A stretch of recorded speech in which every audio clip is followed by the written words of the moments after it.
Hi guys, welcome to sizzling tea. तो बात करते हैं जनाब और मैडम के 3-4 व्लॉग्स की जो आजकल बड़े जल्दी-जल्दी डाल रहे हैं और कंटेंट उनके पास कुछ भी नहीं है बेसिकली। लेकिन भैया पूरे एक्टिव हुए पड़े हैं कि रमज़ान का महीना है, पैसे छापने हैं। तो इन्होंने सबसे पहले तो दिखाया कि भई रेहान के लिए बाइक आ गई है, डिलीवरी बाइक की हो गई है। रेहान खुश है और इसको बाइक बोल रहे हैं, इसको तो स्कूटी बोलते हैं। बाइक तो चलो ठीक है, मोटरसाइकिल को बोलते हैं बट ठीक है। अब आया सबसे अच्छा पार्ट भी ये लगा और सरप्राइज़िंग पार्ट भी लगा कि मैडम जी बैठी बाइक पे सो कॉल्ड बाइक जो जनाब की बाइक है और वो कहता है कि अरे गिर जाओगी। बोलते नहीं मैं तो चलाती थी, मैं तो स्ट्रगलिंग डेज़ में कितना चलाती थी, जब मुंबई आई थी मैं कितना चलाती थी, कॉलेज में कितना चलाती थी। और मैडम ने बड़े कॉन्फिडेंटली चलाई, आराम से पूरा चक्कर काट के आई। वहाँ से कार भी आ रही थी, टर्न पे से बिल्डिंग के नीचे जो कंपाउंड सा एरिया होता है, पूरा चक्कर-वक्कर काट के मैडम आराम से आ गई। तो मैं तो सरप्राइज़ हो गई, शोएब और दीपिका एक-दूसरे को मतलब 13-14 साल से 15 साल से जानते हैं, सेट पे दोनों साथ में काम करते थे और साथ में इनका डेटिंग पीरियड भी बहुत लंबा चला और शादी भी हो गई है 4-5 साल इतने 7 साल हो गए हैं। तो इन्हें ये नहीं पता था, शोएब को ये नहीं पता था कि इसको बाइक चलानी मतलब टू व्हीलर चलाना आता है। कितनी बड़ी बात है या इन्होंने कभी ये बारे में बात ही नहीं की मैं कॉलेज कैसे जाती थी, क्या होता था या मैं स्ट्रगलिंग डेज़ में मुंबई में कैसे सर्वाइव करा मैंने कि मैं कैब पकड़ के जाती थी या बस पकड़ के जाती थी या मेरे पास स्कूटी थी या रौनक सैमसन ने मुझे एक स्कूटी दिला दी थी जिसे मैं चलाती थी और वो उसको चला-चला के मैं सेट्स पे जाती थी। तो ये सब हुआ कैसे? ऐसा कैसे हो सकता है आप बताइए? जो इंसान किसी के साथ इतने सालों रह ले, आप बताओ अगर आपकी शादी हो गई है किसी के साथ और आप 7-8 साल से उसके साथ हो, मिनिमम 7-8 साल मान लो और उसको पता भी नहीं होगा कि आपको टू व्हीलर चलाना आता है और ये कोई बहुत छोटी-सी चीज़ नहीं है, ये नहीं कि साइकिल चलानी आती है, साइकिल ऑलमोस्ट सबको चलानी आती है। लेकिन टू व्हीलर जो होता है ना बाइक चलाना, स्कूटर चलाना, वो सारी लड़कियों को, सारी लेडीज़ को नहीं आता। तो मेरे को तो बड़ा सरप्राइज़ हुआ और एट द सेम टाइम मुझे ये भी अच्छा लगा दीपिका ने बड़े कॉन्फिडेंटली चलाया। अब नेक्स्ट व्लॉग में जनाब जी जाते हैं मोहम्मद अली रोड। ये इनका हर बार का होता है कि एक बार ना इनको मोहम्मद अली रोड जाना होता है। जनाब कहते हैं देखो मैं इतने सालों बाद पहली बार लोकल ट्रेन से जाने का मन कर रहा है, लोकल ट्रेन से जाता हूँ, कार से वो ड्राइवर भैया वहाँ तक पहुँच जाएँगे, हम जाएँगे लोकल ट्रेन से, आएँगे नॉर्मल वाली ट्रेन से और भीड़ ज़्यादा होगी नहीं। और जब वो ट्रेन में चढ़ रहे थे ना तो भीड़ थी भी नहीं and I was also surprised कि इस टाइम पे भीड़ क्यों नहीं है। अब मुझे मुंबई के वो लोकल ट्रेन के राउट्स वगैरह मुझे नहीं पता तो कि किस टाइम मतलब कौन-सी ट्रेन पे ज़्यादा भीड़ होगी ये सब, बट इन्होंने कैलकुलेशन कर रखे थे। जनाब ने अच्छी खासी फ़ोटोशूट कराया यहाँ पे मास्क पहन के। मास्क तो ऐसे पहन रखा है जैसे कि बहुत बड़े हेल्थ कॉन्शियस हो और एक्चुअली हेल्थ कॉन्शियसनेस की वज़ह से नहीं पहना है, इन्होंने इसलिए पहना है कि लोग इन्हें पहचान ना लें। भाई तुम ऐसे भी जाओगे तो मुंबई में कोई नहीं पहचानता, तुम्हारे जैसे आर्टिस्ट बहुत घूमते हैं मुंबई में। ये वो है कि तुम मोहदा जाओगे ना वहाँ के सेलिब्रिटी हो सकते हैं, मुंबई में तुम्हारे जैसे आर्टिस्ट जो टीवी सीरियल के लोग हैं और जो फ़िल्मों में भी छोटे-मोटे काम करते हैं, वो ऐसे ही घूमते रहते हैं। उनके पीछे कोई नहीं भागता। तो ये मोहम्मद अली रोड पे जा रहे हैं और पूरा उन्होंने शूटिंग-वूटिंग की और मोहम्मद अली रोड पे हर बार का यही काम है। ये 5-7 बंदों को लेके जाता है जिनको इसने लिखा है फ्रेंड्स के साथ जा रहा हूँ। ये सारे फ्रेंड्स नहीं है, तुम्हारे एम्प्लॉइज़ हैं, जिन्हें तुम पैसे देते हो। कोई तुम्हारा एडिटर है, कोई तुम्हारा निक्कू है जो घर के काम सँभालता है और बाकी बच्चों को सँभालता है और बाकी इधर-उधर पंटर है तुम्हारे। तो ये पूरी भीड़ इकट्ठी करके लेके गया है ताकि इसको सेलिब्रिटी वाली फ़ील आए। ऐसा नहीं कि वहाँ पे सेलिब्रिटी के नाम पे पब्लिक इस पे टूट पड़ेगी। भाई शाहरुख खान नहीं जा रहा है मोहम्मद अली रोड पे कि पब्लिक टूट पड़ेगी कि फैल जाएगी मोहम्मद अली रोड ब्लॉक हो जाएगी भैया शाहरुख खान आया, सलमान खान आया है, ऐसा नहीं है। ये इसीलिए जाता है तभी सेलिब्रिटी वाली फ़ील आए। कोई इन पे अटैक नहीं कर रहा है। ये मॉब से बचने के लिए नहीं जा रहे हैं। बट एनीवेज़ ये हर बार जाते हैं, हर बार यही होता है एग्ज़ैक्टली सेम साफा-वाफा बाँध के और वहाँ पे किसी रेस्टोरेंट में जाते हैं, सेम म्यूज़िक चलता है, खाना खूब सारा ऑर्डर किया जाता है, खाने को दिखाया जाता है, फिर उसके बाद आती है चूड़ियाँ लेने की बारी। अब यहाँ पे इनको सेलिब्रिटी स्टेटस भी तो लेना है ना, तो सबा इब्राहिम तो जाती है नया नगर, मीरा रोड के छोटी-मोटी दुकानों पे, वहाँ उसको 2-4 लोग मिल जाते हैं, तो उसको सेलिब्रिटी स्टेटस मिल जाता है। अब जनाब का लेवल थोड़ा डिफरेंट है, भई जनाब को चाहिए भीड़, तो जनाब के पास कोई एक आध जना आके फ़ोटो खिंचाए, तो जनाब को लगता है कि सैटिस्फैक्शन मिला नहीं, तो मुझे एक बार अपना बेस्ट सेलिब्रिटी स्टेटस फ़ील करना है, तो मैं जाऊँगा रमज़ान के टाइम पे मोहम्मद अली रोड। वहाँ पे लड़कियाँ-वड़कियाँ सब मिल रही हैं और मैडम जनाब भी एकदम खुश और लड़कियाँ भी खुश। जनाब ने पूरा सेलिब्रिटी अपना फ़ील करा स्टेटस और खूब सारी सेल्फ़ी-वेल्फ़ी खिंचवाई और उसके बाद पहुँच जाते हैं चूड़ियाँ लेने। बट ये दीदी तो कुछ ज़्यादा ही खुश हो गई जनाब को देख के। वो कह रही, "भैया अपना मास्क हटा दो, एक बार दर्शन तो दे दो।" जनाब ने मास्क भी हटाया कुछ स्पेशल लोगों के लिए। वो बात और है कि जनाब का मास्क हटा हटा हुआ देख के बाकी लोग, "अरे! ये तो शोएब इब्राहिम है, इसके साथ नहीं चाहिए थी सेल्फ़ी, हमें लगा कोई बड़ा सेलिब्रिटी आया है।" लेकिन जनाब ने अपने सारी महिलाओं को अच्छे से सेल्फ़ी दी है पूरा और पीछे से 2-3 बंदे हँस भी रहे हैं, कौन आया है भैया, ये तो हमें जानते भी नहीं, कौन सेल्फी दे रहा है इतनी। यहाँ पे जनाब आ जाते हैं चूड़ियों की दुकान पे। अब देखो पिछली बार चूड़ियों की दुकान पे मतलब चूड़ियों की वजह से कुछ तो नाटक हुआ था इनका, बड़ा व्लॉग में इन्होंने बोला था। इस बार जनाब ने सोचा चूड़ियाँ ले ही आता हूँ, एक काम भी हो जाएगा, चूड़ियाँ का व्लॉग भी बन जाएगा। अब तो ये हाल है कि भैया सोफ़ा हम भेज रहे हैं, उसका व्लॉग बन रहा है, सोफ़ा नया आ रहा है, मतलब नया कपड़ा लग के आ रहा है, उसका व्लॉग बन रहा है, सोफ़े को अनरैप कर रहे हैं, उसका व्लॉग बन रहा है। तो मतलब ऐसा हो रहा है कि घर में ज़रा-सा भी कुछ हो रहा है ना, तो उसका व्लॉग बना लो उसके नाम पे। और भई ऐसा ही है, सबा इब्राहिम तो ऊपर बैठे-बैठे तरबूज काटने पे व्लॉग बना लेते हैं, कस्टर्ड पे पूरा व्लॉग बन जाता है। तो यहाँ ये हाल है कि रमज़ान के महीने इनके जो देखने वाले ना, चाहने वाले पागल हो गए हैं, उनको पता नहीं क्या प्यार है और कुछ भी देख रहे हैं। मैं तो सही में इतना बोर हो गई थी ना ये 3-4 व्लॉग्स देखते-देखते, मैंने कहा चल स्क्रीनशॉट्स तो लेने हैं, बनाना है क्योंकि मैंने बोला था और बाकी लोग पूछ रहे थे सब खैरियत? मैंने कहा बिल्कुल खैरियत है।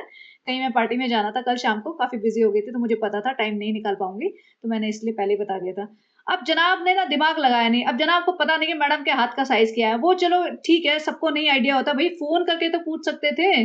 जब तुम चूड़ियाँ ले रहे हो, बैठे-बैठे एक-दूसरे को फेस टाइम करते रहते हो, वहाँ से वो दिखाएगी, देखो रोहन पापा वहाँ गए हैं, मोहम्मद अली रोड पे, बोलो, बोलो, कुछ बोलो, हाय बोलो, हैप्पी बोलो, ये सब कर रहे हो, तो तुम जब चूड़ियाँ ले रहे हो, चूड़ियाँ भी 1-2 पैकेट नहीं ली, जो होता है ना जनरली 2-3 पैकेट ले लिए, आ ही जाएँगी, चलो ठीक है, वैसे भी कौन-सा दीपिका को 4 महीने चूड़ियाँ पहन के रखनी है, 2-4 घंटे ही तो पहनेगी, जब ठीक है, थोड़ी बहुत लूज़ आ गई या थोड़ा-सा टाइट मुश्किल से चढ़ी, चलता है, क्या फ़र्क पड़ता है, मैनेज हो जाएगा, चलो। नहीं, जब इतने सारे 50 डब्बे चूड़ियाँ लेनी है, तो तुम एक बार फ़ोन करके नहीं पूछ सकते हो कि भाई तुम्हारी चूड़ियों का साइज़ क्या है? नहीं जी, जनाब ने चूड़ियाँ-वूड़ियाँ पैक करी और फिर वही वाला, देखो अब हम सालों से कुछ सीख गए हैं, तो हमने अब ये समझदारी कर ली है कि हम 2-4 चीज़ें सालों से सीख गए हैं कि अब एक तो क्वेश्चन पूछना आपसे और दूसरा हम ये देख गए हैं कि हम पहले शॉपिंग करके लाएँगे और फिर घर जाके दिखाएँगे, तो हमारे 2 व्लॉग बनेंगे। तो मैंने शॉपिंग कर ली और दिखाएगी दीपिका, तो हम कार में बैठ के वापस आ रहे हैं। दीपिका बेचारी ऐसे ज़मीन पे बैठी हुई थी, दुपट्टा डाल के, नाइटी डाल के। अब आप बताइए क्या इसको पता नहीं होगा कि मुझे शूट किया जाएगा? पता होगा ना इसे शूट किया जाएगा, तभी तो दुपट्टा डाल के बैठी है। घर में तो ये नाइटी के साथ दुपट्टा ऐसे डाल के बैठेगी नहीं। तो ये दुपट्टा डाल के ऐसे प्लेट ज़मीन पे लेके बैठ गई है अपनी बिरयानी खाने की, क्योंकि ये शोएब बिरयानी लाया था। तो ये ऐसे दयनीय हालत में अपने आप को क्यों दिखाती है? वही मुझे समझ नहीं आता। भई ढंग से रहो ना, तुम्हारा इतना बड़ा घर है, तुम इतनी बड़ी सेलिब्रिटी हो, मतलब बहुत बड़ी तो नहीं हो, फिर भी इनके पूरे खानदान में तुम अच्छी, सबसे ज़्यादा तुम ही एक नोन फेस हो, तो ढंग से रहो। और तुम्हारे व्लॉग्स को, तुम्हारा रमज़ान का महीना चल रहा है, इतने लोग देख रहे हैं, लेकिन अभी 2-4 दिन से मैंने देखा है दीपिका के डे टाइम के लुक्स ठीक-ठाक होते हैं। वो थोड़ा-सा मेकअप-वेकअप भी करके रखती है, सूट भी अच्छे पहन रही है, तो बुरा हाल नहीं है जैसे सबा इब्राहिम का होता है ना, गमछा डाल के सर पे घूमती रहती है पूरे टाइम। अब ये खाना लेके आया था वहाँ से और रेहान को बुलाया जाता है कि भई खाना ले जाओ, बज रहे हैं रात के 2:30 बजे और ये कहता है मुझे भूख लगी है मैं खाऊँगा। तो ये इनका पूरा खानदान यही करता है क्या? रात को बैठ के खा रहे हो, ये जो मटन, चिकन जो भी लेके आए काफ़ी हेवी खाना है और माताजी बैठ के नीचे खाएँगी, वो भी छोड़ने वाली थोड़ी ना है। अब शुरू होता है दीपिका का व्लॉग, जिसमें चूड़ियाँ दिखाएँगी। अब दिखाना इन्हें चूड़ियाँ, दीपिका के पास कंटेंट कुछ है नहीं, ऐसा लगता है कि एक घर में ना कैमरे लगे हुए हैं, वो पूरे टाइम 1 महीने से ना वही लोग दिखे जा रहे हैं, वही सेम गुलगुले, पकौड़े, समोसे चल चल रहे हैं और वो सेम रूटीन सा चल रहा है। मतलब ऐसा हो गया है कि जैसे बिग बॉस के घर में, बहुत ही बोरिंग बिग बॉस के घर में ना ऐसा लगा दिया है जिसमें कोई कंट्रोवर्सी नहीं होती, कोई झगड़े नहीं होते, कोई डिस्कशन नहीं होता, कोई इम्पोर्टेंट डिस्कशन नहीं होता, कोई इंटेलिजेंट डिस्कशन नहीं होता, कोई भी जैसे एंटरटेनमेंट नहीं होता, कोई गेम, कुछ भी नहीं होता। अब सोचो बिग बॉस जो जो तो होता है वो इसलिए फेमस हुआ है क्योंकि उसमें बहुत सारे मिक्स कैरेक्टर्स डाल देते हैं वो लोग, अलग-अलग टेम्परामेंट के लोग डाल देते हैं और वहाँ पे कुछ ना कुछ लड़ाई, झगड़े, तमाशे, कंट्रोवर्सीज़ चलती रहती है। यहाँ पे ऐसा है कि 15 लोग हैं और आधे टाइम, किसी के आधे से ज़्यादा टाइम कोई किसी से बात नहीं कर रहा होता, बस बैकग्राउंड सा म्यूज़िक चलता रहता है, आ रहे हैं, जा रहे हैं, ज़बरदस्ती मुस्कुराहट ला रहे हैं, खा रहे हैं, पी रहे हैं, बैठे हैं, सर झुका रहे हैं और फ़ॉर्मेलिटी वाली बातें कर रहे हैं, फालतू की बातें। तो अब इतना बोरिंग हो गया है ना कि झेला नहीं जा रहा है। अब यहाँ पे मैडम जी ऐसे टाइम पास कर रही हैं, उन्हें ब्लॉग बनाना है, टाइम पास करना है, बच्चा इनका मेन कंटेंट है, बच्चे के साथ 2-4 वर्ड बुलवा लो, 2-4 ये करवा लो और बस ब्लॉग तो खिंच जाएगा ना, टाइम तो खींच ही जाएगा। और पब्लिक जो होती है वो बच्चा देख के थोड़ा-सा पिघल जाती है, कितना अच्छी बातें करता है, कितनी इंटरेस्टिंग बातें करता है, ये है, वो है, कुछ-कुछ। यहाँ माताजी को बुला लिया जाता है कि माताजी आ जाओ जी, आपको थोड़ा-सा शूट करेंगे। माताजी को भी ज़्यादा शूट नहीं कर पाते। सबसे बड़ी बात है, माताजी तो कंटेंट देने के लिए तैयार बैठी हैं। माताजी तो पूरी एक्टिंग करने के लिए, नाचने, ठुमकने के लिए रेडी हैं। लेकिन माताजी को ही यूज़ नहीं कर पा रहे। सोचो, कंटेंट सामने घर में बैठा है, माताजी से करो बातें अच्छे से, लेकिन लगता है दीपिका का ना मन बढ़ चुका है माताजी से भी, और वो किसी भी बंदे को इब्राहिम फैमिली में एंटरटेन करना ही नहीं चाहती है। खुद ही बोलते हैं कि सपा भी नहीं है यहाँ पे और शोएब तो मोहम्मद अली रोड गए हैं, तो फिर हम लोग इफ्तारी कर रहे हैं, उनकी कमी बहुत खल रही है, फिर हमने ना इफ्तार खोल लिया।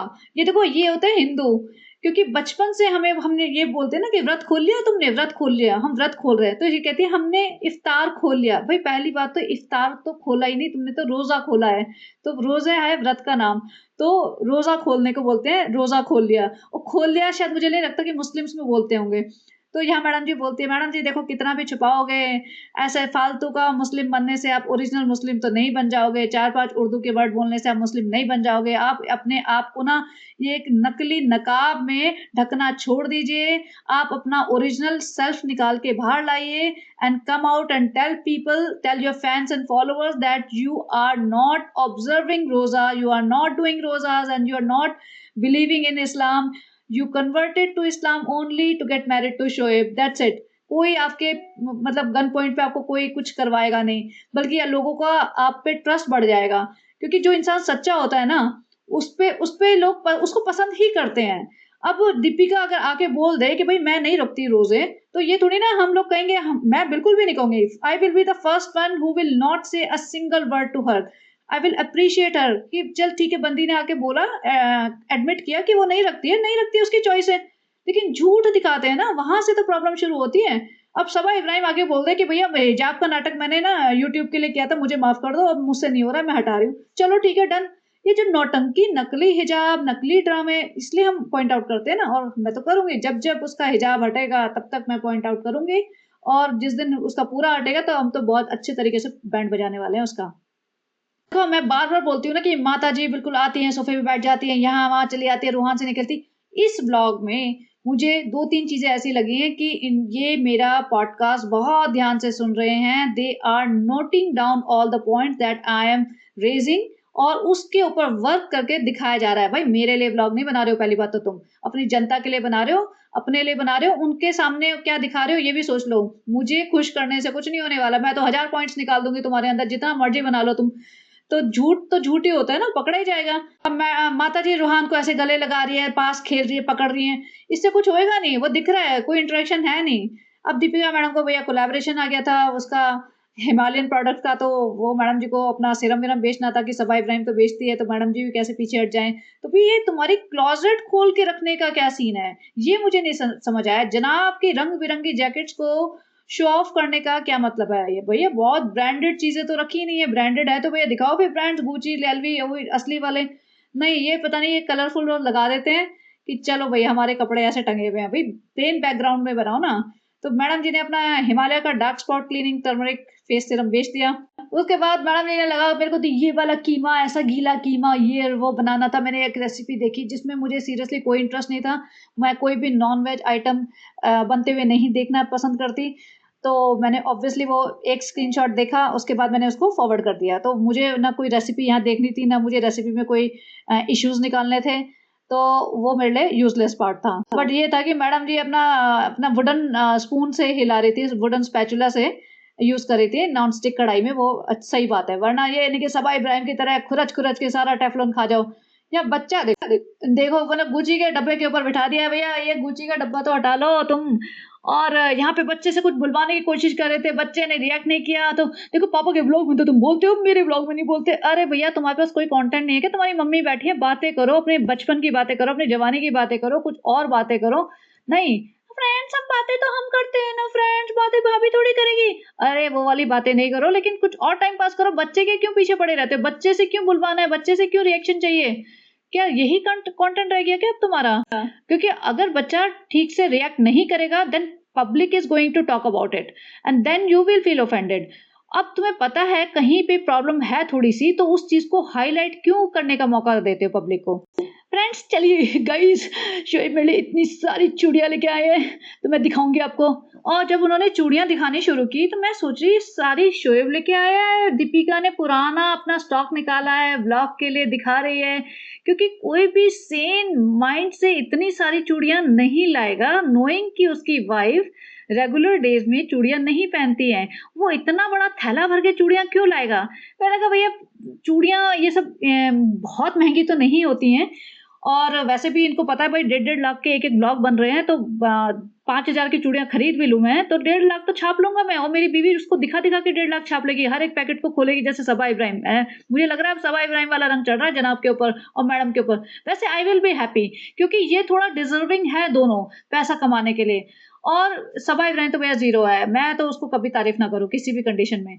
तो इन्होंने सोचा होगा भैया 25 बंडल उठा लेता हूँ, एक-एक डब्बा खोलेंगी, एक-एक करेंगी, मैडम भी थोड़ा बिज़ी रहेंगी, मेरा भी सर कम खाएँगी और ब्लॉग भी बन जाएगा। मैडम वैसे ही थोड़ी रुआँसी होती रहती है कि मेरी रेसिपी कोई देख नहीं रहा, हो सकता है चूड़ियाँ ही देख लें। तो इतने सारी चूड़ियाँ, अब उन्होंने खोलना शुरू किया।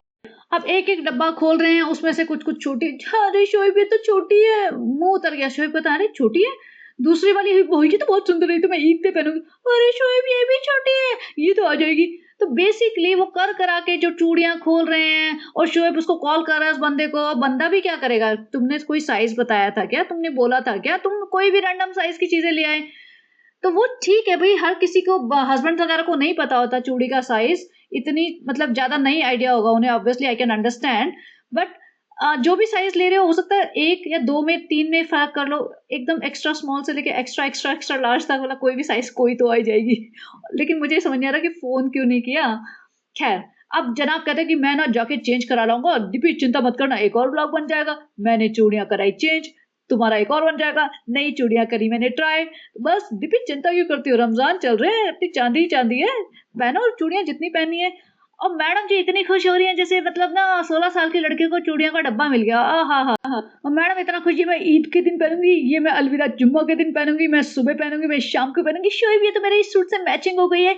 और दीपिका ने सूट ठीक-ठाक पहन रखा था लेकिन ये तुम्हारा लेवल डीकेआई का तो नहीं लग रहा भाई, लेवल डीकेआई का क्या हुआ? उसके बारे में भी तो कभी बात कर लो। उसके सूट्स का क्या हुआ? वहाँ वेयर हाउस में तुमने बंद कर दिया, ताला लग गया या सूट कहाँ गए वो तुम्हारे इतने सारे? तुमने जो बनाए थे, पूरी वेबसाइट बनाई थी, वो सब कहाँ गए? क्या हुआ उसका? तो बस मैडम जी का तो कंटेंट इतना ही मिला कि भई चूड़ियाँ-वूड़ियाँ दिखा दो, बाकी मैं अपने उस ब्लॉग में शूट करूँगा। अब जनाब जी शुरू करते हैं अपना लेटेस्ट ब्लॉग जो अभी लेटेस्ट आया उनका देखो मेरी सैरी हो गई है और दूध उबलता है तो वो दीपिका की तरफ ऐसे देखता है जैसे बड़ा बहुत दीपिका ने ना बहुत बड़ी गलती कर दी हो। भाई तुम खड़े-खड़े व्लॉग बना रहे हो, दूध पे भी ध्यान रख लो ना। दीपिका उठ के तुम्हारे लिए चाय, दूध, तुम्हारे अंडे, पराठे सब कुछ बनाए, प्रेगनेंसी में भी बनाए, नॉर्मल डेज़ में भी बनाए। तुम अपना गमछा बाँध के तुम बस हे गाइस हो गया हमारा सहरी टाइम और आज मैं करूँगा सहरी, सिर्फ़ मैं खाऊँगा पराठे और चाय। अरे भई रिस्पॉन्सिबिलिटी लो ना थोड़ी बहुत। ये थोड़ी है सिर्फ़ पापड़ खड़े-खड़े पापड़ तलने से ही तुम्हारी रिस्पॉन्सिबिलिटी हो जाती है। अगर तुम किचन में खड़े हो then you have responsibility to look around as well. जब जनाब जी बैठ के सैरी करते but he doesn't show his food. ये अच्छा है, जनाब ये नहीं दिखाते जैसे ऊपर दिखाते हैं ना इनके बहनोई जी कि ये मैं खा रहा हूँ, देखो मेरा भालू खा रहा है इतना सारा खाना, मेरा प्रेग्नेंट भालू खा रहा है इतना सारा खाना।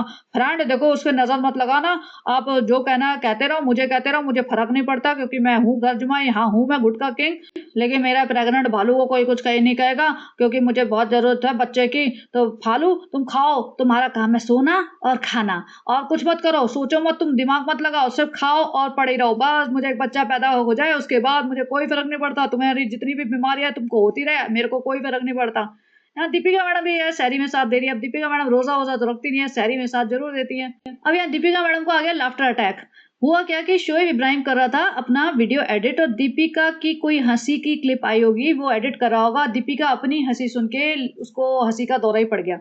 हँसे जा रही है, हँसे जा रही है, हँसे जा रही है, हँसे जा रही है दीपिका और शोएब दोबारा उसको रिप्ले कर रहे हैं, फिर हँसे जा रही है। भाई अगर तुम्हारी ज़िंदगी में खुशी के पल कम हो गए हैं, तुम्हारी सुकून भरी ज़िंदगी में अगर तुम्हें हँसी नहीं आती है, तो अपनी हँसी रिकॉर्ड कर लो, उसको सुन लिया करो। हँसना बहुत ज़रूरी है ज़िंदगी में, क्योंकि दीपिका मैडम हमें लग नहीं रहा कि आपके ज़िंदगी में कुछ ज़्यादा सुकून है। तो अपनी हँसी रिकॉर्ड करके सुन लिया करो, थोड़ा हँसना ज़रूरी है। तुम्हारे जो अंडर आइज़ के नीचे डार्क सर्कल्स आ गए हैं ना, वो थोड़ा ठीक हो जाएँ शायद। यहाँ शोएब जी जा रहे हैं नमाज़ पढ़ने, ट्विनिंग करके रेहान के साथ। भैया रेहान मेरे को आजकल बहुत सपोर्ट कर रहा है। भाई थोड़ा रिज़ा को भी सपोर्ट कर लो, रिज़ा भी इसी की बहन है। एक बहन मतलब बिल्कुल नेग्लेक्टेड है और भाई को पूरा सपोर्ट मिल रहा है and it is not fair for her. अब माताजी आती है एकदम तैयार होके, माताजी की एंट्री होती है। देखो ये बात मैंने कही थी ना कि अब ये पहले बेडरूम में नहीं जाते, कहीं और नहीं जाते, चुपचाप आते हैं, लाइन लगा के सोफ़े पे बैठ जाते हैं, खा के लाइन लगा के निकल जाते हैं। तो इस बार इन्होंने माताजी की एंट्री दिखाई है कि भई माताजी को एक आध कमरे में जाना अलाउड है। तो माता जी आई एकदम शोएब को चूमने-चामने, तो शोएब ने वो पार्ट कवर नहीं किया, लेकिन वो गीली चुम्मी तो दी थी शोएब को अलविदा जुम्मा में, और दिखाता है देखो माता जी आ गई, कितनी अच्छी लग रही है, देखो बेटा आ गए हम नया सूट पहन के, कितने अच्छे लग रहे हैं ना। और यहाँ बेटी खाला भी आई हैं, तो इनको भैया पॉज़ कर के दिखाया कि बेटी खाला भी हमारे कमरे में आ सकती है कभी-कभी, एंट्री है। और माताजी भी आ सकती है, तो ऐसा है कभी-कभी हम देते हैं इनको एंट्री, ज़्यादा नहीं देते, वरना ज़्यादा देंगे तो यहीं सोफ़े पे पसर जाएँगी दोनों की दोनों, हफ़्ता में यहीं सो जाएँगे। सानू इतना अच्छा बड़ा घर है, क्या फ़र्क पड़ता है हम यहाँ पे रहें, नीचे रहें, बस पसे रहेंगे यहीं पे। हमें अच्छा सा एसी चला दो, टीवी लगा दो, खाने को ला दो 2-4 प्लेट, हम यहीं पे रहेंगे। माताजी ने दीपिका को पकड़ के गीली चुम्मी दी, लेकिन आई कॉन्टैक्ट नहीं किया इन्होंने कोई भी। कोई प्यार मोहब्बत की बातें नहीं की, कोई एकदम एक-दूसरे को ऐसा ना कि भैया बहुत दिल से लगा के एक-दूसरे को जैसे अलविदा जुम्मा की मतलब एक-दूसरे को विशेस दी हो, कुछ नहीं। बल्कि इससे ज़्यादा अपनापन तो दीपिका ने बेटी खाला को गले लगाते हुए दिखा दिया, मतलब खुशी से, दिल से गले लगाया और उन्हें विश किया। अब यहाँ पे शोएब ने दिखा दिया, देखो ये वाला सूट है हमने दिलाया था बेटी खाला को, ये वाला सूट है अम्मी को हमने दिलाया था। भाई इनका टेलर सही है, एक दिन में कपड़े बना के देता है, हमारा टेलर तो मतलब मैं जब भी जाऊँ ना, अभी नहीं बना, 1 दिन बाद ले जाना या 2 दिन बाद ले जाना, या अभी कुछ ना कुछ बहाने होते हुए मेरा ना टेलर का एक्सपीरियंस इंडिया में जब भी जाती हूँ ना, कुछ ना कुछ तो उसका रहता ही है, कभी ऐसा नहीं हुआ कि 2 दिन बोल के 2 दिन में दे दे। अच्छा ये वाला पार्ट ना मुझे थोड़ा-सा टची लगा। माताजी गई हैं अंकल जी के पास और हाथ पकड़ के उनको उन्होंने जुम्मा मुबारक किया है, वो सब तो ठीक है। माताजी ने कहा, "तुम हो तो हम हैं।" तो मतलब मुझे वो लगा था कि शायद बहुत ही दर्द है इनकी बातों में, ये बस छुपा रहे हैं। मतलब अंकल जी थोड़े-से इमोशनल हो गए थे, बस उन्होंने अपने इमोशंस कंट्रोल किए, और आंटी जी ने मतलब कुछ मोदा वाली लैंग्वेज में बोल रहे थे, एक-एक वर्ड मुझे समझ नहीं आया, मैंने कोशिश तो की थी, लेकिन ये बहुत क्लियर बोला था कि तुम हो तो हम हैं, और जुम्मा मुबारक हो, खुश रहो, ये सब वो सब। तो मुझे लगा था कि बेटा-बेटी का जो चल रहा है ना इनका, और दीपिका के साथ जो चल रहा है, मतलब इतना ज़्यादा चल रहा है कि बस ये ना ज़बरदस्ती खींच रहे हैं माँ-बाप दोनों कि भई चलने दो दुकान, क्योंकि अगर इनकी यूट्यूब की दुकान बंद हुई तो बेचारे कहीं के नहीं हैं, ये कुछ नहीं कर पाएँगे ज़िंदगी में, आगे कुछ नहीं उखाड़ पाएँगे, तो जब तक खींच रहा है ना, खींचने दो, just be part of it. और माताजी भी मतलब मजबूर ही हैं, पिताजी भी मजबूर ही हैं, दोनों अलग-अलग रहते हैं बुढ़ापे में, और टीवी देखते रहते हैं अंकल जी सारे दिन, बात करने के लिए कोई भी नहीं है। और माताजी का तो हाल आपको पता ही है, सवा टाइम सर पे चढ़ी रहती है, बेटा-बहू आके पूछते नहीं हैं, पिताजी दूर रहते हैं, बेटी की तो वैसे ही काम वाली बाई की तरह उन्हें ट्रीट करते हैं कि बेटी से क्या पूछेगी, बेटी को क्या पता है सूट अच्छा है नहीं है, बेटी को क्या पता, बेटी को कभी अकल है, बेटी ने कभी अच्छे सूट पहने हैं, हमसे पूछो, हम कह रहे हैं अच्छा है तो अच्छा है। तो मतलब समझ रहे हैं, तो मतलब वो बॉन्डिंग वाली एक होती है ना अपनी फैमिली वाली, वो तो रही नहीं, चारों जने अलग-अलग हो गए हैं, और जबकि रहते सेम बिल्डिंग में सब। सबसे बड़ी आयरनी ये है कि रहते सारे एक ही है। माताजी ने बड़ी दुआएँ माँगी होगी, मेरा पूरा परिवार साथ रहे, मेरा पूरा परिवार साथ रहे, बस अल्लाह से एक ही दुआ है। अल्लाह ने सुन ली कि ले भैया सारा परिवार तुम्हारा सैंडस्टोन बिल्डिंग में रहेगा, लेकिन ऐसा रहेगा कि एक-दूसरे के मुँह भी नहीं देखेंगे, बात भी नहीं करेंगे, नज़रें भी नहीं मिलाएँगे, और सारा परिवार अलग हो गया है। तो मतलब सिर्फ़ फ़िज़िकली एक बिल्डिंग में रह रहे हैं, लेकिन कोई प्यार, मोहब्बत, इश्क इश्क तो क्या ही होगा, इश्क तो आंटी अंकल जी का ही है, लेकिन किसी का कुछ नहीं है। बस फालतू के ड्रामे हैं। और अभी जो मैंने देखा इसमें, अभी एक और पॉइंट आएगा जो मुझे बहुत इरिटेटिंग लगा था, उस पे भी बात करते हैं। तो यहाँ पे बेटी खाला भी बैठी हुई है, देखो बेटी खाला तो म्यूट कंटेस्टेंट है, जैसे होता है ना बिग बॉस में म्यूट कंटेस्टेंट होते हैं जो बिल्कुल लो, एकदम लो पे चलते हैं, जो किसी से बात नहीं करते, शक्ल दिख जाती है इधर-उधर, बस वैसा वाला कंटेस्टेंट बनी हुई है अभी। जैसे होता है ना बिग बॉस में वे एक ऐसा कंटेस्टेंट जो बस इधर-उधर साफ-सफाई करते हुए दिख जाएगा, कुछ फालतू की कंट्रोवर्सी में नहीं पड़ेगा, तो वैसे वाली है बेटी खाला। भैया जहाँ बुलाओ हम पकौड़े तल देंगे, खाना बना देंगे, बर्तन माँज देंगे, इससे ज़्यादा हमसे उम्मीद मत रखना। अब होता है इनका इनका आपस में कुछ तो फालतू का ड्रामा चल रहा था कि आज पता है क्या हुआ, जो कुर्ते आ गए थे मेरे, 2 कुर्ते रेहान के, या 1 कुर्ता रेहान का आया था, 1 कुर्ता मेरा आया था, मैंने दीपी से बोला दीपी मेरा कुर्ता निकाल दो, मैं नहाने जा रहा हूँ, दीपी ने रेहान वाला कुर्ता रख दिया, ये वो सफाइयाँ पेश करे। भाई तुम अपना कुर्ता खुद नहीं निकाल सकते क्या? इतने बड़े लाट साहब हैं क्या भैया? महाराज जी नहाने जा रहे हैं, दीपी जी कुर्ता निकाल के उनका पूरा तय-वय करके आयरन वायरन करके रखेंगी। और पहली बात तो 2 दिन की नोटिस पे तो कुर्ता सिल के आ रहा है, जनाब को जाना है मस्जिद, और उस टाइम तक कुर्ता आ नहीं रहा है, ये जमील भाई के साथ लगी हुई है कि कब तक आएगा। इतनी आफत क्यों मचा के रखते हो? तुम्हें पता नहीं क्या तुम्हारे फेस्टिवल आ रहे हैं, तुम्हारे पास कोई काम धंधा नहीं है, तुम्हारे पास कोई भी, जिसे कहते हैं ना बिल्कुल रत्ती भर का कोई काम नहीं है, कोई रिस्पॉन्सिबिलिटी नहीं है, कहीं नहीं जाना, कुछ नहीं करना, तो तुम अपनी ईद की प्रिपरेशन 4 दिन पहले, 6 दिन पहले, हफ्ता पहले करो ना। लास्ट डे पे 2 दिन के नोटिस पे जमील भाई से मतलब वो इन्होंने कुर्ते सिलवाए हैं, फिर किसी को राइडर को मतलब पैसे देके वो डिलीवरी होएगी सेम टाइम पे, 1.5 घंटे की नोटिस नहीं है, आफत मची हुई है। मुझे बिल्कुल समझ नहीं आता, इनके पास पूरे इब्राहिम फैमिली में ना टाइम मैनेजमेंट की बिल्कुल कमी है। किसी को कुछ नहीं, लास्ट मिनट में भागते हैं सब कुछ। और यहाँ पे आज जैसे सब लोग कहते हैं ना भाई इनके घर में वही 15 लोग इफ्तारी करते रहते हैं, तो आज जनाब ने भीड़ इकट्ठी कर ली। भाई ऐसा कैसे? जनाब को 2-4 पंटर वंटर पता है कहाँ पे मिलते हैं, तो जनाब ने दूर दराज के 2-4 लोग बुला लिए। भीड़ ही तो चाहिए, भीड़ तो मैं इकट्ठी कर लूंगा। चलो वो बात और है कि मेरा किसी से कोई कनेक्शन नहीं है, मैं किसी से बातें बातें करता नहीं हूँ, और बस बुलाऊंगा, खिलाऊंगा, पिलाऊंगा जगह। अब होता है इफ्तार का टाइम और सीधी एंट्री होती है माता जी की, ऐसे दुल्हन की जैसे 4-5 औरतें प्लेट भर भर के खाना, एक तो खुला खाना लेके आते हैं ये लोग, सारे के सारे ना खुला खाना, और सफाई इब्राहिम पीछे पीछे खाली हाथ। भैया वो कभी कुछ नहीं लेके आएगी, वो खाली हाथ आएगी। उसको तो अपना वेट संभालना ही बहुत बड़ा काम लग रहा है। सनी तो मुझे गोदी में उठा के ले चलो ना, सनी चला नहीं जाता, सनी तुमने तो कहा था कि मैं तुम्हारी प्रिंसेस हूँ सनी। और तो ये खाली हाथ माता जी बेचारी, वो सब सामान वामान बेटी खाला लाती है मोस्टली, लेकिन माता जी वह अच्छा इंपॉर्टेंट सामान होता है, माता जी गेट पे हड़प लेती नहीं। गुलगुले हमें दे दे बेटी, अरे हमने बनाए थे। अरे तो क्या बनाए तुमने, तो क्या हुआ, लेके तो हम जाएंगे, हमारे बेटे का घर है, बिलॉग में हम आएंगे गुलगुले लेके जाते हुए, कितना अच्छा लगेंगे। अब देखो जैसे मैंने कहा था कि इनका इंटरेक्शन नहीं होता, कहीं और किसी और रूम में नहीं जाते, तो माता जी आके फटाफट बैठ गई रूहान के पास। हाँ खेल रहे हो रूहान, खेल रहे हो। और बस माता जी क्या बात कर रही, कोई ये बच्चा माता जी से मिलता ही नहीं है, ये बच्चा उनके साथ घुला मिला ही नहीं है, क्योंकि इन्होंने शुरू से नहीं संभाला इसे। ये सिर्फ अपनी नानी के साथ खेलता है, नानी संभालती है, नानी को समझ आता है क्या बात करता है क्या नहीं। ऑब्वियसली बच्चों की अपनी लैंग्वेज होती है, अपना उनके जेस्चर्स होते हैं, जो बच्चे के साथ रहे वही समझ सकता है। अब देखो ये चीज, सवाई इब्राहिम जाके किचन में खड़ी हुई है, भाई शॉट जरूर ले लेना, यहीं खड़ी रहूंगी नहीं तो हिलूंगी नहीं। सनी तुम शॉट लो जल्दी से, सनी जल्दी से जाके शॉट लो। और यहाँ पे पहले तो किचन में घुसी रहती थी, भाभी को शूट करती थी, अब जाना कैमरा लेके दिखा इतनी हिम्मत, किचन में आके ऐसे खड़ी हुई। इससे इससे ना अपना वजन नहीं संभाला जा रहा है अब, ये ना सपोर्ट लेके खड़ी होती है कहीं पे भी, और सांस चढ़ता है इसको। और सनी एंट्री मारता है अपनी लस्सी की, अब लस्सी की रेसिपी ऊपर दिखाएगा, हम बना रहे हैं लस्सी फ्रेंड, अभी यहाँ भाई के घर भाभी के घर इफ्तारी, और मैं लेके जाऊंगा लस्सी। अब इस बात पे जो मैं कह रही थी ना, एक और पॉइंट है, सनी में धेले की भी शर्म लिहाज नहीं है, जैसे होता है ना जमीर मर चुका है इस इंसान का। इसके माँ बाप आए थे थोड़े दिन पहले, 2-3 हफ्ते रुक के गए हैं। शोएब इब्राहिम, दीपिका इब्राहिम, कक्कर एक बार भी एलिवेटर पकड़ के इसके माँ बाप से मिलने नहीं आए। ऐसा नहीं है वो किसी और शहर में रहते थे, किसी और देश में रहते थे, या कहीं और रहते थे कि भाई बहुत भीड़ है आ नहीं सकते। 3 हफ्ते या 2 हफ्ते इसके पेरेंट्स रुके हैं, एक लिफ्ट पकड़ के ऊपर नीचे नहीं आ पाए ये लोग। और पूरे दिन ये लोग घर में रहते हैं, कोई काम पे नहीं जाते। ऐसा नहीं कि भाई शूट पे जा रहे हैं, आधी आधी रात को आते हैं, कि आते हैं तो ये लोग सो जाते हैं और फिर हम दिन में निकल जाते हैं, हमें तो टाइम ही नहीं मिला। सारे दिन जनाब घर में रहता है, सारे दिन दीपिका घर में रहती है, लेकिन ये मिलने नहीं आए।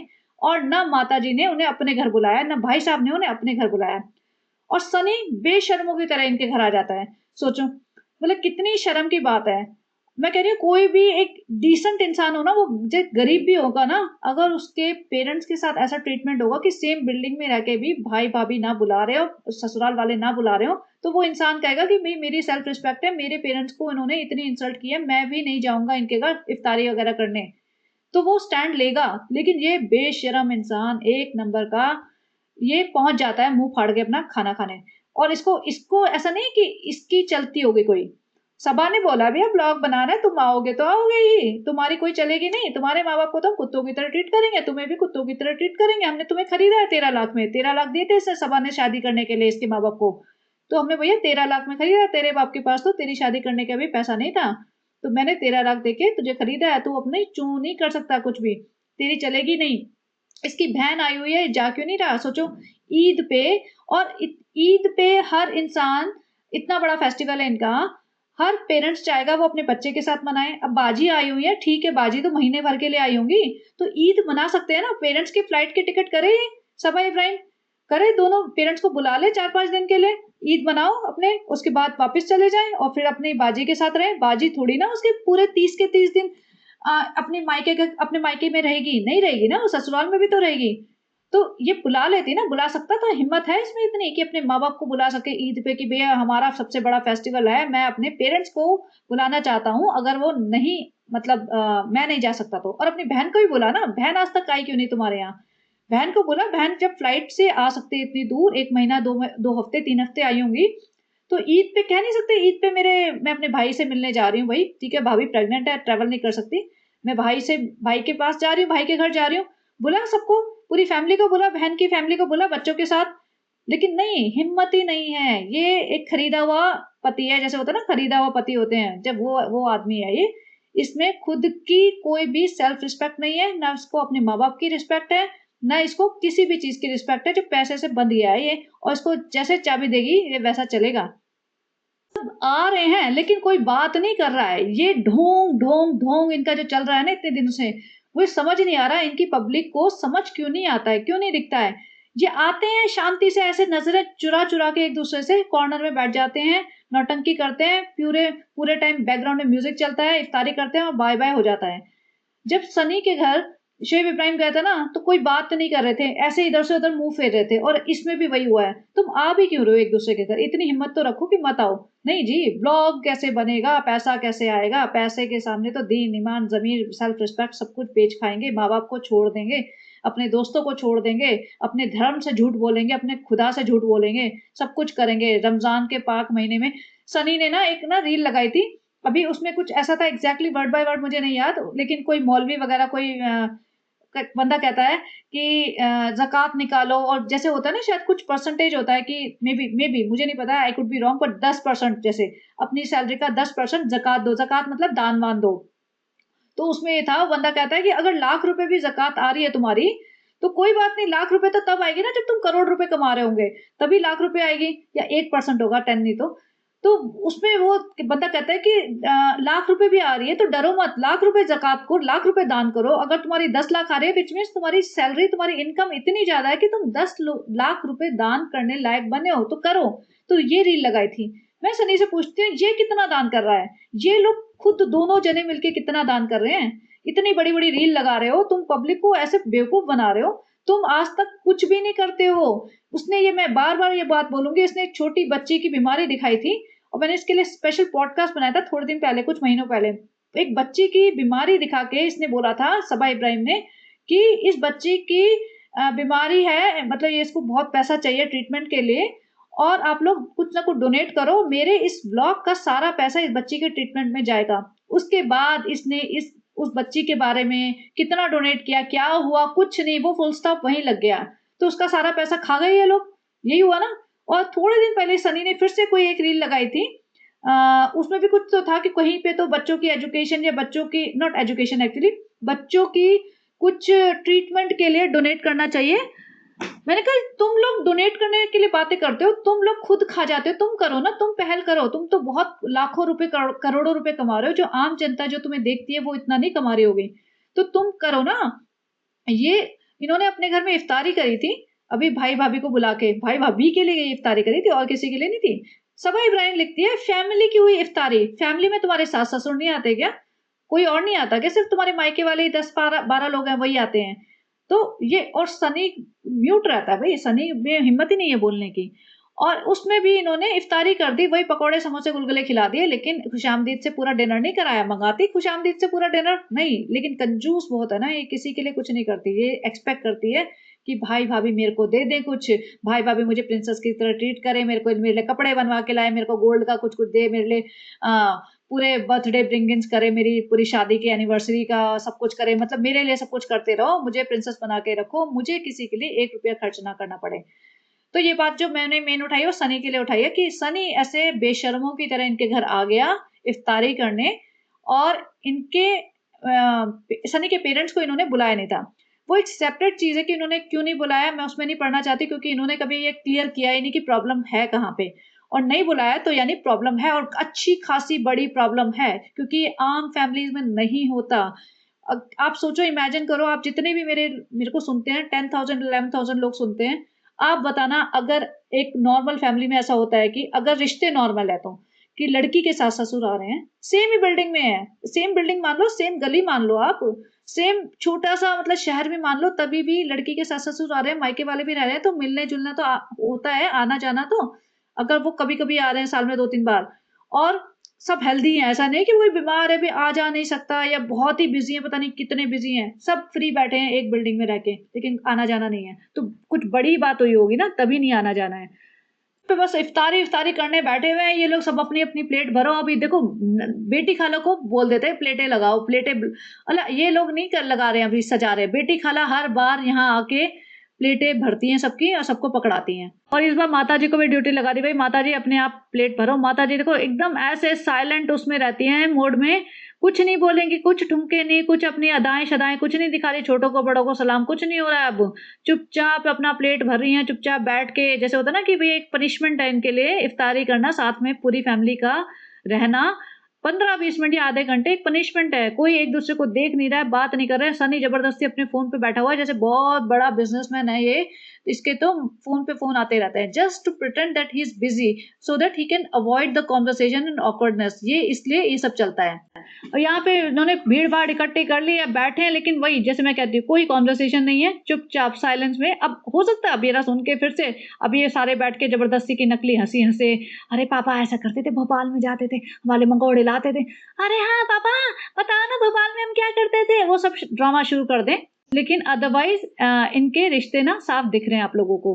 अभी सब लोग कह रहे हैं कि भाई रिजा को इग्नोर करें, रिजा को पकड़ा दिया, भाई अब थोड़ी देर बच्चा पकड़ ले। रिजा ने बच्चा पकड़ लिया और यहाँ पे फोटो सेशन चल रहा है। भाई एक फोटो सेशन तो मैंडेटरी है ना, अभी ईद आ रही है, रमजान में हमने इतना छापा है, फिर थोड़े दिन बचे हुए हैं, ईद पे तो हमारा बहुत अच्छा कंटेंट आना चाहिए। और तो एक फोटो साथ में खिंचवा लेते हैं। भाई वो बात और है कि रमजान में हमने जितनी भी इफ्तारियां की हैं 4-5, हमने एक दूसरे से कोई बात नहीं की है और हमें पता भी नहीं होता। अच्छा भाई के व्लॉग में या दीपिका के व्लॉग में अभी 2-4 दिन पहले की बात है, शोएब बोल रहा है कि अच्छा अम्मी अभी गई हुई है सबा और सनी के साथ कहीं पे, तो हमारी इफ्तारी में आज अम्मी नहीं होंगी। वो दीपिका से पूछते हैं अम्मी और सबा कहाँ गए हैं, और दीपिका कहते हैं पता नहीं। तो इनका ये हाल है, इनको पता ही नहीं होता कि कौन कब कहाँ क्या करने जा रहा है। सब इनको एक दूसरे के व्लॉग से पता चलता है। और सबा इब्राहिम तो व्लॉग छापती रहती है, देखती रहती है कहाँ पे कॉपी करूँ। सोफा आ रहा है तो वहाँ सोफा आएगा, यहाँ डाइनिंग टेबल आ रही है तो यहाँ डाइनिंग टेबल आ रही है। भाई साहब जी अगर डबल का मीठा जिसे बोलते हैं, शाही टुकड़ा बना रहे हैं तो वो भी बनाएंगे। तो इस लेवल की कॉपी चल रही है। यहाँ पे सनी देखो पीछे पीछे ऐसे खड़ा हुआ है, अभी जबान निकलती है। अपने घर में तो बहुत बोलता है, अपने घर में तो ऐसे सर पे चढ़ा रहता है, अब क्यों नहीं बोल रहा, बोलना। सबा इब्राहिम को बच्चा पूरा इग्नोर कर रहा है। सबा इब्राहिम बच्चे से बात करने के चक्कर में कंटेंट मिल जाए कि इसको दिखा दिखा के कंटेंट ले लो। अभी तो जब तक मेरा नहीं हो रहा तो रोहान के नाम पे तो बहुत कंटेंट आता है, बहुत सारे लोग बोलते रहते हैं कि रोहान बहुत अच्छा है तो इसको ही दिखा लूं। और एक ये कृष्णा, ये यहाँ पे ऐसे बैठा हुआ है, इसने ना थोड़े दिन पहले अभी पेरेंट्स की रील लगाई थी या कुछ भी, बाई चांस मेरे उसमें आया फीड में, और कुछ तो इसने लिखा रखा है, अभी भी लिख रहा है ये कि लोगों के सपने होते हैं, ड्रीम जॉब मिलना, मेरे को तो ड्रीम जॉब मिल गया, इफ्तारी करते हुए देख रहा हूँ इन लोगों को, इफ्तारी भी मैंने इनके साथ की, कुछ कुछ। मैंने कहा भाई ये तेरा ड्रीम जॉब है, यही तेरा सपना था कि किसी सेलिब्रिटी, एक छोटे लेवल के सेलिब्रिटी के रिश्तेदार के घर में नौकरों की तरह मैं रहूं, कभी उनके घर में फ्रूट काटूं, कभी उनके मसाले भरूं और दिन रात में उनके साथ कैमरा उठा के घूमता रहूं और अपनी बत्ती से दिखाता रहूं, कभी रेस्टोरेंट में बैठ जाऊं काउंटर पे, कभी घर में बैठ के इनके बर्तन धोऊं, क्योंकि बर्तन भी धो रहा था जब ये मूव कर रही थी ना अपने किचन में। तो ये इसका ड्रीम जॉब है। अरे पढ़ाई लिखाई करी है तो कोई ढंग का जॉब देख लो, 9 to 5, जहाँ पे फिक्स आवर्स होते हैं, फिक्स सैलरी होती है। यहाँ जबरदस्ती की एक उसने फ्लाइट की टिकट दे दी तुम्हारे ऊपर, 5-7 हजार खर्च कर दिए और एक 2-4 बार इनके साथ के 5 स्टार होटल में चला गया, तो ऐसा सोच रहा है कि मुझे तो बड़ी लॉटरी लग गई है। और इसके पेरेंट्स भी उसको समझा नहीं रहे कि भाई ये ड्रीम जॉब नहीं है, this is not a job, यहाँ पे एक्सप्लॉयटेशन हो रहा है तुम्हारा। अब मुझे नहीं पता कितनी सैलरी दे रहे हैं इसको बोलते होंगे रहना खाना तो तेरा कवर कर ही रहे हैं और तेरे को सैलरी वैलरी ज्यादा नहीं देंगे। इसको लग रहा होगा हाँ ठीक है, क्या फर्क पड़ता है, मैं तो इसी लायक हूँ। और सबा इब्राहिम यहाँ बैठी है भाई के पीछे, इसने जान पूछ के बोले होगा सनी मैं भाई भाभी के पीछे बैठूंगी, जल्दी से मुझे कैप्चर कर लेना, थोड़ा सा मुझे फुटेज चाहिए भाई भाभी का भी, भाई भाभी के व्यूज ज्यादा आ रहे हैं मुझसे, तो मैं ज्यादा तो शूट नहीं कर सकती इनके घर में, लेकिन जितना भी शूट करूंगी भाई भाभी की शक्ल आनी चाहिए, थंबनेल पे डालूंगी कि भाई भाभी ने मुझे बुलाया है। और देखो इनके नए सोफे पे भी ना इसने प्लेट डायरेक्ट सोफे पे रखी है, इससे मुझे बड़ी मतलब सही में डिस्टर्बेंस होती है, मुझे ना बड़ा इरिटेशन होता है एक्चुअली कि ऐसे खाने वाने की प्लेट डायरेक्ट बेड पे रख दो, सोफे पे रख दो, अरे खराब हो जाती हैं चीजें। न्यूज़पेपर ले लो, कुछ और चीज ले लो, दस्तरखान वगैरह जो भी बिछाते हैं वो ले लो, नहीं नया सोफा है उसके ऊपर डायरेक्ट प्लेट रखी है। और अपने सोफे पे तो, ये पुराने सोफे पे भी नहीं, रेहान यहाँ बैठ के नहीं खाएगा क्योंकि गिरा देता है। भाई तुम नहीं गिराओगे क्या, तुमने दूसरों के घर को गंदा करने का ठेका ले रखा है, लेकिन तुम्हारा कोई पुराना सोफा भी खराब ना कर दे। तो गाइस ये जनाब ने एंडिंग ली और मैं भी यहीं पे एंडिंग लेती हूँ इस पॉडकास्ट की। जनाब कहते हैं अभी देखो अब ईद आने वाली है और पता नहीं 29 दिन होंगे, 30 दिन होंगे, 28 दिन होंगे, जो भी है। तो अब मोस्ट लाइकली इनका आजकल में एक आध ब्लॉग और आएगा और आई थिंक संडे को ईद है, आई थिंक कल ही है। तो जो भी मतलब ईद फॉलो करते हैं, जो भी ईद करते हैं, मनाते हैं, उन सबको मेरी तरफ से हैप्पी ईद। और नवरात्रे शुरू हो रहे हैं कल से, तो हैप्पी नवरात्रे। नवरात्रे का फास्ट रखने की कोशिश करूंगी मैं, 2 तो शायद रखूंगी ही रखूंगी। तो बने रहिए and if you like it please like share and subscribe and have a great day. Bye bye.